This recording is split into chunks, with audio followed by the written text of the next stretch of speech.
สบายดีกันพี่น้องยามเที่ยงตอนนี้2 โมงแล้วพี่น้องเนาะมาพบมาขอกันได้เส้นเก่าเส้นเคยเนาะกับสาวน้อยหน้าพี่น้องพักผ่อนกินข้าวเที่ยงอยู่เที่ยงให้เที่ยงหน้าเด็กๆพากันหลีไปคุยอยู่ผู้คนก็พากันม่วนกันอย่างใหญ่เนาะบัดก็ได้ออกให้ออกหน้านี่ล้านก็ได้เปิดซ้ำกันว่าเลยออกให้ออกหน้าแล้วพากันหยิบเปื่อยหรือพากันดีใจเกี่ยมเปลือกเกี่ยมคองพากันจับขนมกระตกมาทุ่งไฟทุ่งมันพี่น้องคนดีใจเลยจะออกให้ออกหน้าหลังจากวันอาทิตย์หนึ่งพากันเขาห้องเรียนดิเลยว่าวันเสาร์วันอาทิตย์ก็พากันออกมาให้มาหน้าพากันดีใจเนาะแต่ออกมาให้มาหน้าจืดจึงพี่น้อง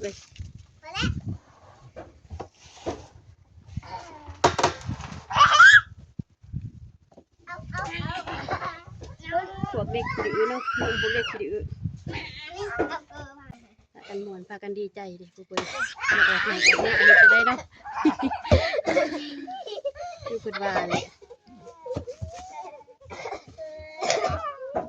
แต่พ่อแต่แม่เนาะก็ยังการว่าเรื่องออกให้ออกหน้านี่ข้าวแต่แม่ไปกินข้าวยังเพราะว่าแต่ว่ายังหน่อยพี่น้องซุมื้อนี่ก็พอแห้งเลยการว่าเรื่องว่าได้ออกให้ออกหน้านี่ดีใจขนาดยิ้มเปื่อยได้มาสูบอากาศธรรมชาติเนาะมาสูบอากาศมาให้ใจหับเอาอากาศสดๆเนาะอยู่ตรงไหนตรงหน้าพี่น้อง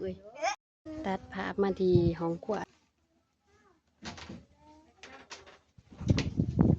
เมนูแกงไก่ใส่ปลาพรมพี่น้องสุดยอดเลยอีตีนี่กินอยู่เที่ยงไห้เที่ยงหน้าพี่น้องถูก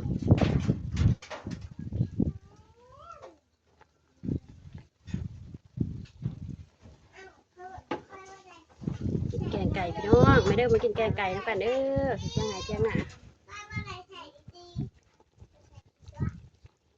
แกงไก่ใส่ปลาพรมอ่อนพี่น้อง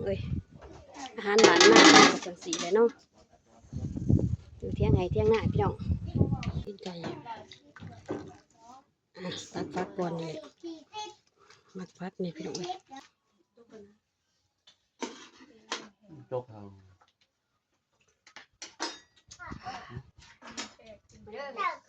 ทุกคนกินข้าวเที่ยงกันเด้อขอได้แล้วไปกินมันจะบ่กินบ่ไปมีไม่รู้ไม่นั่งไว้จังน้ำ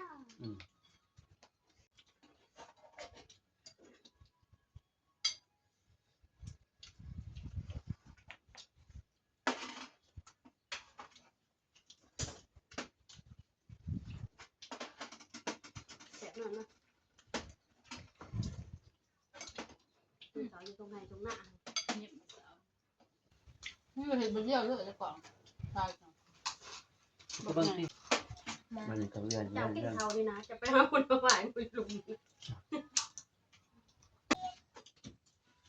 แม่จะว่าได้สาวใส่น้ำมันจนชิดเนาะอันว่าตอนไกลอยู่อ่ะ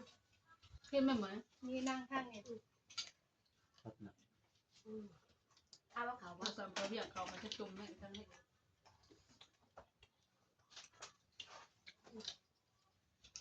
อันนี้ไ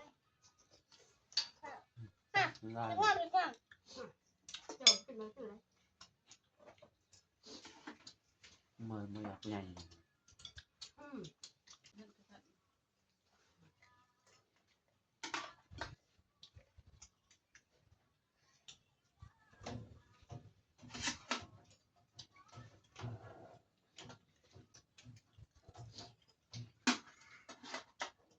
คิดในมือ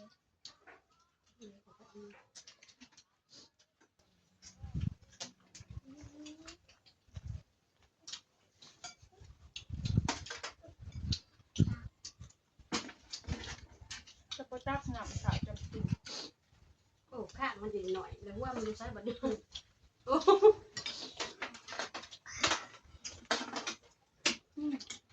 เกิดมาหนักไหมก็กระหนังเลย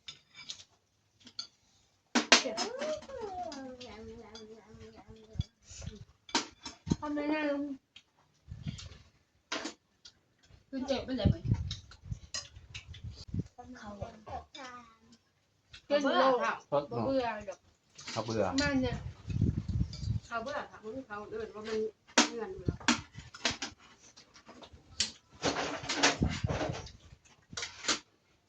ไก่บะไก่มาไก่จ้าลูกมากัน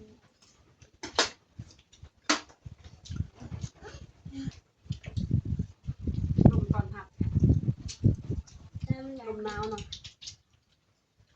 จับที่หน้าหน่อยตะเละ บ่อาบน้ำเลย บ่อาบน้ำว่า เป็นจัง น้ เป็นหัวแล้วบ่อาบน้ ำเพราะแอบบ่ได้อาบน้ เบิ่งเพิ่นจะหยังอยู่ ไอ้ ลองให้กิน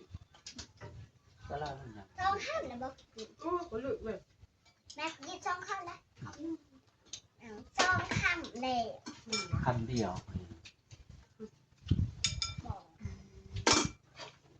เด็กขนมเนาะ ขึ้นพักขึ้นแต่ตอน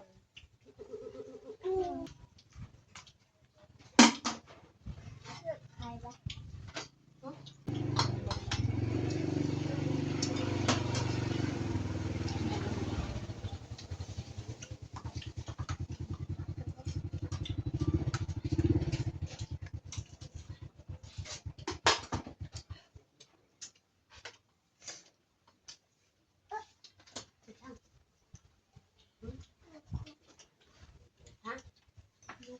นู่